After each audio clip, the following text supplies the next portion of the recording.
O governo federal, preocupado com o déficit na economia e com o alto índice de desemprego no país, resolveu colocar em vigor uma reforma trabalhista. E as mudanças propostas terão impactos em 3 eixos, entre eles a criação de oportunidades, segurança jurídica e consolidação dos direitos. Mas as mudanças na jornada de trabalho e nos modelos de contratação têm preocupado os trabalhadores.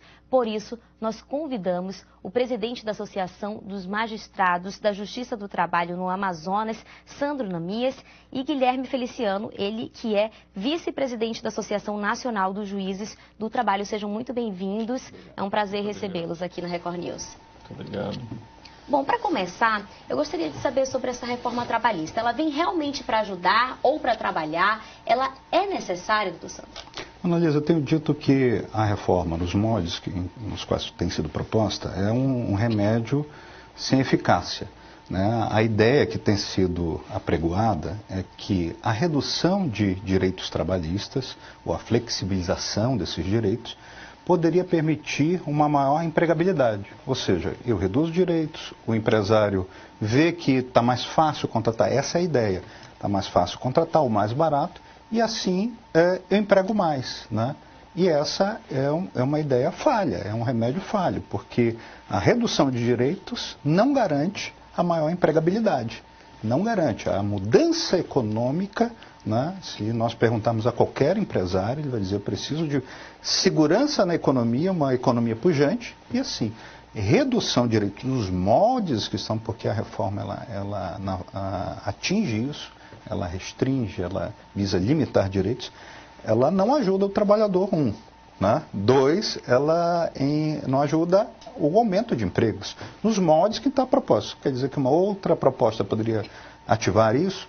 Talvez, mas nesse molde ela não atinge o propósito que ela se declara, que é aumentar empregos, né? E também não ajuda a redução de direitos do trabalhador. Então quer dizer que nessa situação nossa econômica, ela não está ajudando tanto, pode vir a atrapalhar?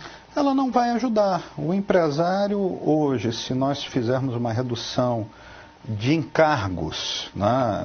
Não vou falar de direitos, encargos, né? De tributários, talvez ele veja isso como uma possibilidade muito mais atrativa para gerar empregos do que a redução, porque ainda assim há insegurança de contratar, ter o custo de contratação e não ter para onde eu conduzir essa mão de obra. Então não é a redução de direitos que vai garantir, como está sendo alardeado, né, a maior empregabilidade. Agora, doutor Guilherme, eu gostaria de saber quais são as principais mudanças que essa reforma vem trazendo. Analisa, o foco principal dessa reforma é recuperar uma ideia que lá atrás já foi tentada e terminou derrotada pelo Congresso Nacional, que é o de fazer prevalecer o negociado sobre o legislado. Esse é o eixo fundamental desta reforma. Nós poderíamos até discutir a necessidade da reforma, e há muita coisa falsa que geralmente se alardeia por aí. Por exemplo, dizer que a consolidação da lei do trabalho é antiga demais para as atuais relações, porque é de 1943. A CLT realmente é de 1943, mas hoje o texto da CLT já foi completamente modificado. Eu diria a você que mais de 50% do texto da CLT não corresponde àquele texto de 1943. Agora, é claro que algumas relações não foram ainda devidamente regulamentadas no plano do direito brasileiro. 2 exemplos que são muito emblemáticos são, primeiro, as chamadas relações de trabalho uberizadas, né? A questão do Uber. Aqui há uma grande discussão, inclusive entre juízes do trabalho, onde há vínculo de emprego, onde não há vínculo de emprego, mas o fato é que se trata de um contrato de atividade que precisa de alguma regulação. Não existe no Brasil, no plano federal. O chamado teletrabalho. Trabalhadores que, inclusive, são subordinados, portanto, têm carteira assinada, mas trabalham em casa a partir de um modem, fazendo as atividades que são contratadas pela empresa. Também não há regulação na legislação brasileira. A Associação Nacional dos Magistrados da Justiça do Trabalho, a ANAMATRA, defende uma reforma que, inclusive, contemple estes coletivos de trabalhadores cujos direitos ainda não são alcançados, regulados. Mas não é isso que este projeto de lei faz. Ele simplesmente, como eu dizia, tenta focar, tenta priorizar o negociado sobre o legislado. Por que que isto não é solução, concordando aqui com o doutor Sandro? Porque hoje o modelo sindical brasileiro favorece a existência de sindicatos frágeis, descomprometidos. Alguns são muito fortes, metalúrgicos, bancários, professores. Mas outros, até porque a legislação hoje exige que na mesma base territorial haja um único sindicato, portanto os sindicatos não podem concorrer entre si, a legitimidade desses sindicatos termina fraca. Não é? O índice de sindicalização no Brasil é inferior a 20%, é muito baixo. Então, nós entendemos que para priorizar o negociado sobre o legislado, ou seja, para que os acordos coletivos, as convenções coletivas entre trabalhadores e empregadores prevaleçam sobre a lei, nós precisaríamos primeiro fazer uma reforma sindical. E não é isso que está sinalizado pelo governo. O senhor falou a respeito sobre a CLT, que é antiga, mas teve atualização. E com essas atualizações, muitos direitos também foram adquiridos, não é? Como é que ficariam essa questão desses direitos? Tem itens que podem ser negociados, essa reforma vem mudar esses direitos, como o 13º salário, o FGTS, a licença maternidade. Como é que ficam essas questões? Essa é a grande questão. A partir do momento em que você tem esta regra de prevalência do negociado sobre o legislado, o que hoje para o trabalhador é uma garantia mínima universal, qualquer trabalhador no Brasil tem o direito de receber o 13º salário, basicamente nos mesmos moldes, Lei 4.090. Qualquer trabalhador no Brasil tem o direito de fruir de férias, basicamente nos termos que estão na CLT. Isto muda, eu passo a ter a possibilidade de uma fragmentação imensa. Cada categoria profissional poderá negociar com a respectiva categoria econômica ou com o respectivo empregador, a respectiva empresa, de uma maneira diferente. E a própria reforma, o próprio projeto de lei, prevê lá o que é que pode ser negociado. E aí há que se dizer claramente, é quase tudo pode ser negociado. E aí nós voltamos à nossa conversa anterior. Onde eu tenho um sindicato forte, eu posso ter sim uma negociação que preserve aquele mínimo legal ou até que consiga algo além. Mas esta não é a regra na medida em que eu tenho no Brasil um sistema em que o sindicato é único e esse sindicato inclusive é financiado com contribuições obrigatórias, ou seja, o empregado, sindicalize-se ou não, seja ou não associado ao sindicato, ele tem de recolher uma contribuição obrigatória todo mês de março.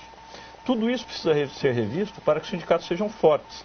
Com os sindicatos fracos, a tendência é que a negociação leve a direitos que estejam inferiores ao patamar legal atual. E aí, só para dar um exemplo, uma das novidades que são apresentadas pela reforma é a ideia de que eu vou poder ter uma negociação coletiva fixando 220 horas mês como limite. Então hoje a Constituição brasileira diz que todo trabalhador deve trabalhar no máximo 8 horas por dia ou 44 horas semanais. O que passar disto é hora extraordinária. Ou ele recebe ou ele tem de compensar em algum momento. A reforma trabalhista muda isso e estabelece um patamar mensal de 220 horas, que os defensores dizem é o equivalente para o mês, mas não é o equivalente. 220 é um número que a jurisprudência trabalhista tem usado para calcular as horas extras. O trabalhador é mensalista, ele tem direito a 2 horas extras. Como é que eu sei qual é o valor dessas horas extras? Eu pego o salário mensal, divido por 220, aí eu tenho o valor da hora, e aí acrescento 50% se for esse o adicional. É isto, mas não há nada, nem na lei, nem na Constituição, que diga que o limite é de 220 horas mensais. Então, por aí, a reforma já começa mal, porque, a nosso ver, começa, inclusive, por um ponto de inconstitucionalidade. Ela não poderia estabelecer esse limite contra os limites constitucionais. Certo, agora, professor, eu gostaria que o senhor falasse para a gente uma questão que tem chamado muita atenção. A gente está até recebendo algumas perguntas pelas nossas redes sociais, nosso Facebook, falando sobre a questão da aposentadoria, que agora seria aumentada, né? Muita gente falando, vai todo mundo morrer trabalhando e, né, ninguém vai ter o descanso na velhice. Como é que fica essa reforma para essa questão da aposentadoria? A reforma nos moldes está sendo proposta, né, realmente ela afeta todo o conjunto, né, de requisitos que estão estabelecidos atualmente. Ela exige um maior tempo de idade, um tempo limite agora que nós não tínhamos, e há patamares que torna, eu vou usar uma expressão utilizada pelo Dr. Guilherme, é uma PEC, né, do caixão. A pessoa, né, ela talvez se aposente quando estiver no caixão. Então, não é razoável, ninguém admite, ninguém está defendendo que não possamos ter uma reforma previdenciária em pontos que são hoje eventualmente insustentáveis, mas o que está sendo feito é, a meu sentir, trabalhar uma série de informações incorretas, né? Trabalhar, não apresentar todas as informações necessárias à sociedade sobre o eventual déficit do sistema previdenciário e dizer que se a reforma não passar nesses moldes, né, moldes que vão, ao final e ao cabo, tornar praticamente impossível a aposentadoria das pessoas, né, se disser que, se não for feito assim, ninguém mais se aposenta. Então, se eu chegar ao extremo, eu diria assim, se for tanto pela via da PEC ou pela outra, ninguém mais se aposenta, né? Então, a sociedade, ela precisa, e as ruas mesmo, ela precisa ser esclarecida de que a PEC, nos moldes que está sendo proposto, ela tem bases irreais, né? Primeiro, não há um déficit tão grande, não há esse déficit. Há uma manobra com o dinheiro que vai para esse sistema, que tem várias destinações, né?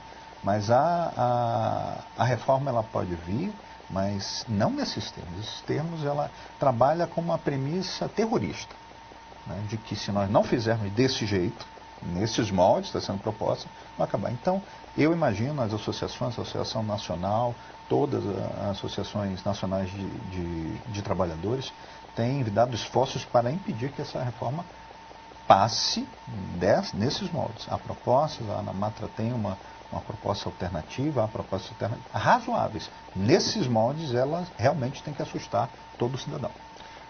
E, Mona Lisa, só para complementar, porque acho isso uma informação importante aí para quem nos assiste. O mesmo governo que faz esse discurso de que há um déficit imenso e a reforma tem de passar agora, sob pena de prejudicar todas as aposentadorias no futuro, esse mesmo governo patrocinou, há algum tempo, uma outra emenda constitucional que elevou de 20% para 30% o que se chama desvinculação das receitas da União, a DRU. Quer dizer o quê? Que o mesmo governo que diz que não há dinheiro suficiente para pagar as aposentadorias, permite que haja um aumento de 10% daquele dinheiro que, sendo inicialmente destinado para a Seguridade, possa ser desviado para outras coisas. Por um lado ele diz, falta dinheiro. Por outro lado, ele patrocina uma emenda constitucional que aumenta em 10% a possibilidade de eu pegar esse dinheiro que seria para a Previdência e destinar para outras coisas. Então há uma incoerência. E esse tempo de contribuição que aumentou drasticamente de 25 para 49 anos acaba também trazendo todo um transtorno, não é? Você vê, é uma questão matemática. As pessoas fazem essa matemática. Esse tempo de contribuição mais idade remete as pessoas para o limiar do que a taxa, né, de sobrevida do brasileiro. Então, ok, estamos em 70, 75 anos, né? As pessoas se aposentarão, né, aos 70, aos 75 e acabarão a vida, né? Quer dizer, contribuirão a vida inteira para um sistema e não usufruirão dessa contribuição. Então, e é como o doutor Guilherme acabou de observar, este mesmo governo que diz que falta dinheiro, ele utiliza desse dinheiro que está em caixa para outros fins que não o previdenciário. Então, é uma tunga que se faz legalmente prevista, né, desse dinheiro e, ao mesmo tempo, eu digo que não há dinheiro, porque eu retirei esse dinheiro. Então, é insustentável essa conta. Ele vai continuar retirando e pede-se que a sociedade contribua mais quando há dinheiro suficiente hoje para isso. Nós podemos prever para o futuro, né, uma outra medida, nós podemos, apesar de discutível, podemos igualar tempo de idade de homens e mulheres, é uma coisa a ser a ser discutida. Mas esse tempo a mais de contribuição que está sendo proposto no mínimo, insustentável do ponto de vista da razoabilidade. Agora eu queria falar sobre a justiça do trabalho em si. Já é uma das justiças que é mais sufocada, não é? E como é que essa reforma ela vai atrapalhar cada vez mais? Porque os processos hoje em dia já duram quanto tempo, né, em média? Porque quando não se tem um acordo, quanto tempo em média se dura um processo? Isso daí pode vir a demorar mais ainda? Veja, esse dado varia muito de região para região. A Justiça do Trabalho no Brasil é distribuída em 24 regiões. Né? Aqui nós estamos na 11ª região, que tem um tempo médio que provavelmente não é o equivalente àquele da minha região. Eu venho da 15ª região, que é o interior de São Paulo. São tempos diferentes. Mas uma coisa é certa, isto já está apontado em um relatório, que quem nos assiste pode buscar na internet, que se chama Justiça em Números, e é disponibilizado pelo Conselho Nacional de Justiça. O Justiça em Números demonstra que o tempo médio na Justiça do Trabalho é o menor tempo médio em relação às outras justiças. A Justiça Federal Comum, as justiças estaduais em geral, etc. Demonstra mais, isso é muito importante, porque acho que a sua pergunta, Mona Lisa, inclusive vem bem a calhar, na medida em que recentemente, inclusive, o presidente da Câmara dos Deputados disse a quem quisesse ouvir que talvez fosse melhor extinguir a Justiça do Trabalho. Que a Justiça do Trabalho toma decisões absurdas que prejudicam a economia. Veja, este mesmo Justiça em Números indica que praticamente a metade das demandas que chegam à Justiça do Trabalho dizem respeito a verbas rescisórias. O que são verbas rescisórias? São aquelas verbas devidas ao empregado que foi demitido sem justa causa, ou que foi demitido com uma justa causa que ele quer discutir. Ou seja, não há aqui nenhuma tese esdrúxula, inventiva, é o básico do básico. E é isto que essencialmente a Justiça do Trabalho julga, basicamente isto e horas extraordinárias, trabalhadores que trabalham mais que 8 horas por dia, mais de 44 horas semanais. Então, não há, da parte da Justiça do Trabalho, nada que signifique mais do que simplesmente refletir como uma janela a realidade que está lá fora. Se há muitas demandas na Justiça do Trabalho, é porque há muita sonegação de direitos trabalhistas. E direitos que são básicos, como verbas rescisórias e horas extraordinárias. E o bom empresário que nos assiste sabe bem disso. Né? O bom empresário geralmente não está nas barras da Justiça do Trabalho.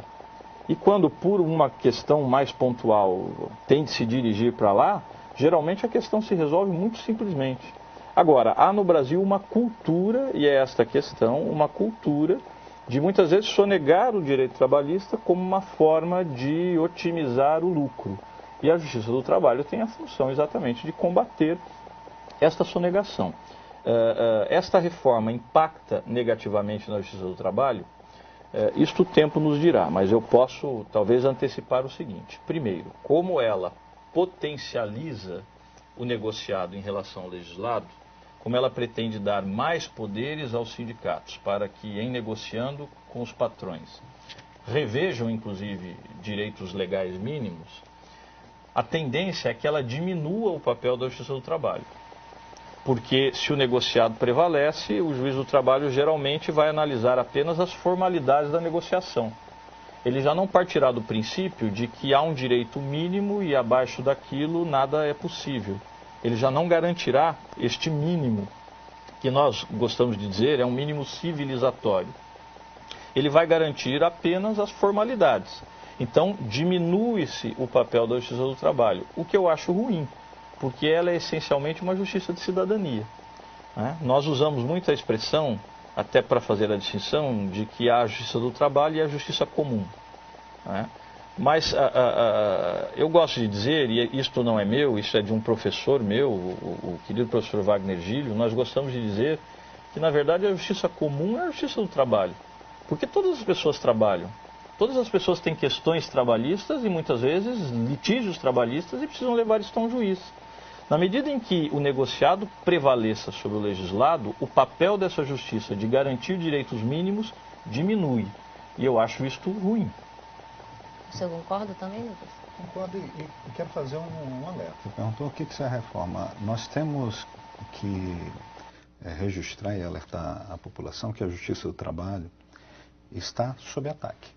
Essa mesma justiça que garante esse mínimo civilizatório de todos aqueles que trabalham, né, que todos chegam com facilidade. Todos nós conhecemos alguém um parente, uma pessoa que foi se acudir à Justiça do Trabalho e teve lá o seu crédito satisfeito só quando teve a sua ação apreciada no Judiciário Trabalhista, né? Aquela famosa coisa de muitos, o mau empresário dizer: você vai buscar os seus direitos na Justiça do Trabalho. E a pessoa vai. E lá recebe. Mas essa mesma justiça que estabelece e recebe tão bem o cidadão, com gratuidade, né, com facilidade e com rapidez, respeitadas as diferenças entre cada regional, ela está sob ataque. Ano passado nós tivemos, do resultado do ano anterior, aprovado do ano anterior, um corte no orçamento brutal. Tão brutal que até o final do ano muitos tribunais estavam para fechar as portas. Isso veio do Congresso Nacional. Havia uma crise? Há uma crise, mas nenhum outro ramo do judiciário teve um corte tão incisivo, né, quanto a Justiça do Trabalho. O relator, né, do orçamento, então, o atual ministro Ricardo Barros, ele nas suas justificativas disse que esse orçamento tinha que ser mais, o corte tinha que ser mais agudo na Justiça do Trabalho, porque ela precisava ser revista, porque as decisões dela não eram adequadas. E usou uma série de... Ou seja, ele não estava confortável. Então, um empresário não confortável está lá no Legislativo e diz: vamos cortar. Tentou-se ali asfixiar o Justiça do Trabalho. Vamos para esse ano, mudamos esse ano, mais uma vez a fala do presidente da Câmara. E diz assim: a Justiça do Trabalho nem deveria existir. Se isso é repetido e com as mais diversas mentiras, a Justiça do Trabalho é grande, a Justiça do Trabalho é cara, a Justiça do Trabalho só existe no Brasil, né? Isso são inverdades. Em todo o país democrático há jurisdição trabalhista. Se você hoje vamos pensar, extinguir a Justiça do Trabalho, quem vai julgar esses conflitos trabalhistas? Onde a gente vai julgar isso? A chamada Justiça Comum, a Justiça Federal Comum? Ninguém conseguirá resolver. Nós temos conflitos trabalhistas, como o doutor Guilherme falou, porque nós julgamos, nós somos essa janela do que está acontecendo lá fora. Tem muito conflito, não há um índice de resolução entre as partes, né? E ele desemboca numa justiça que garante esse mínimo civilizatório. Se a sociedade não se alertar para isso e não se posicionar, a Justiça do Trabalho ela continuará sofrendo esses ataques. Nós estamos aqui, eu, você e todos os jornalistas, para impedir isso. Certeza. Desde já eu agradeço a participação de vocês. Eu conversei com o Sandro Anamias, ele que é presidente da Associação dos Magistrados da Justiça do Trabalho aqui no Amazonas, e o Dr. Guilherme Feliciano, que é o vice-presidente da Associação Nacional dos Juízes do Trabalho lá em São Paulo, na 15ª região. Desde já, muito obrigada pela participação de vocês, pelos esclarecimentos e até uma próxima oportunidade. Muito obrigado.